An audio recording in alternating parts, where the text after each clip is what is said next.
Welcome to Kenton's videos. Enjoy the video. In this video, I will explain how to make flan from scratch.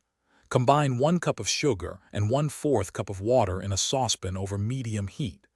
Cook without stirring until it turns a beautiful golden amber color. Carefully pour this hot caramel into a 9-inch round baking dish, swirling it immediately to coat the bottom and sides. This creates the delicious base for your flan. Next, let's prepare the creamy custard. In a large bowl, whisk together 4 large eggs and 2 egg yolks until they are just combined, being careful not to incorporate too much air. In a separate saucepan, gently heat 2 cups of whole milk and 1 can of sweetened condensed milk until warm.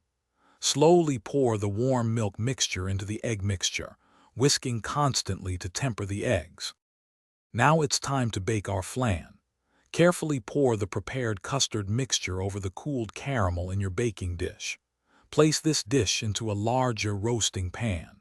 Fill the larger pan with about 1 inch of hot water, creating a water bath. Bake in a preheated oven at 350 degrees Fahrenheit for 50 to 60 minutes, or until the edges are set but the center still jiggles slightly. Once baked, let the flan cool completely, then chill it in the refrigerator for at least 4 hours or even better, overnight. This ensures it sets perfectly.